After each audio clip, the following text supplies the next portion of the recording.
오늘 미국이 이란 핵시설 3군데를 B2 폭격기로 폭격하는 전쟁 개입이 발생돼서 그 시작과 현재 상황을 한번 알아보겠습니다. 우선 6월 21일에서 22일 작전 개시가 됐고, 현지 시각 21일 밤 미주리주 화이트맨 공군기지에서 출격한 B2 스텔스 폭격기 6대가 부착륙 비행으로 이란 영공에 진입했습니다. 그 후 핵심 시설 타격이 22일 새벽 2시 30분경 B2 폭격기들은 산악 지하 벙커에 건설된 포르도 시설에 벙커버스터 폭탄 12발을 투하했습니다. 동시에 오하이오급 잠수함에서 발사된 토마호크 순항미사일 30여 발이 나탄즈와 이스파한의 핵 관련 시설을 타격했습니다. 공습 직후 트럼프 대통령은 백악관에서 긴급 대국민 담화를 열고 이란의 세계 핵시설에 대한 매우 성공적인 공격을 완료했다고 공식 발표했습니다. 그는 포로도는 이제 사라졌다며 이란은 평화를 택하거나 비극에 맞게 될 거라고 강력히 경고했습니다. 이게 B2 폭격기고요. 오늘 이란 공습에 동원된 공군 B2 폭격기는 미주리주 화이트맨 공군기지에서 이륙한 뒤 여러 번의 공중급유를 받으며 총 37시간의 논스톱 비행의 작전을 마친 뒤 복귀하였다고 합니다.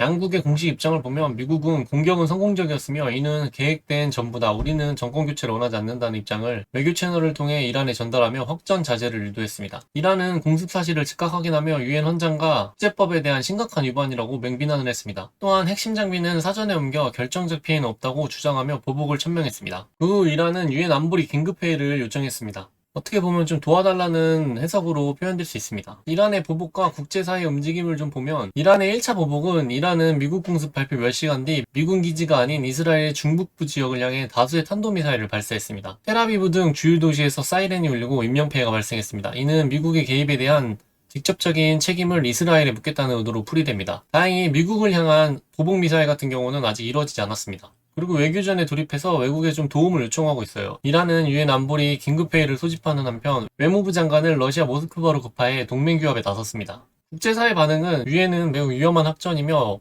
깊은 우려를 표명하고 즉각적인 긴장 완화를 촉구했습니다. 이스라엘 네타냐후 총리는 역사를 바꿀 용감한 결정이라며 트럼프 대통령에게 축하 메시지를 보냈습니다. 중국과 러시아는 미국의 일방적인 군사행동을 비판하면서 외교적 해결을 촉구했습니다. 국제원자력기구에서는 공습 지역 인근의 방사능 수치는 정상이라고 발표했어요. 이렇게 방사능 수치 증가가 감지되지 않았다는 뉴스가 떴는데 이걸로 인해서도 말이 많아요. 미국의 벙커버스터가 정확히 역할을 했냐, 핵시설을 타격을 했냐, 원래부터 없지 않았냐 하면서 프랑설레가 오가고 있습니다. 다행이지만 의문이 조금 있는 부분이라고 볼 수 있고요. 대충 요약을 해보자면 현재 상황은 미국의 전격 공습이 있었고 이란의 이스라엘 보복 공격으로 이어진 일촉즉발 위기에 국면에 있습니다. 미국은 강력한 한방으로 이란의 핵 능력을 제거했다고 선언하며 공을 이란에 넘겼고 이란은 미국의 동맹국인 이스라엘을 타격하며 체면을 지키고 추가 대응을 저울질하고 있습니다. 향후 사태는 이란이 이스라엘에 대한 공격을 넘어 중동 내 미군 기지 공격, 호르무즈 해협 봉쇄 시도 등 미국의 이익에 직접적인 타격을 가하고 추가 보복에 나설지 여부에 따라 전면전으로 비화할 가능성도 배제할 수 없는 매우 엄중한 상황입니다. 이란에서는 트위터에 이제부터 호르무즈 해협을 봉쇄할 거라고 경고하고 위협하고 있는 중이라 어떻게 될지 기추가 좀 주목되고 있어서 이런 이란 대응에 따라 월요일 시장도 좀 요동칠 것 같아요. 저는 이런 전쟁 이슈에 매도할 생각은 없고요. 하락폭이 크다면 현금을 써서 어느 정도 추매를 할 것 같습니다.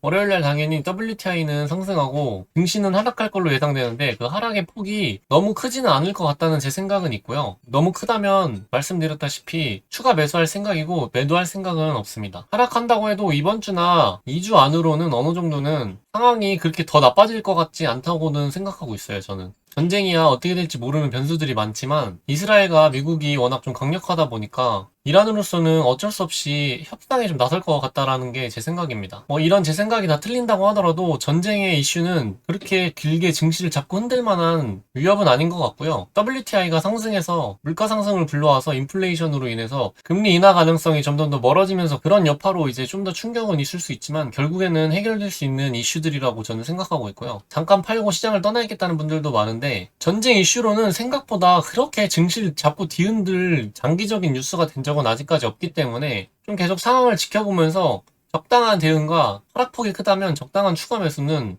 필요할 것 같습니다. 오늘 영상은 여기까지고요. 민간인 피해가 없이 좀 잘 마무리됐으면 좋겠다는 생각입니다.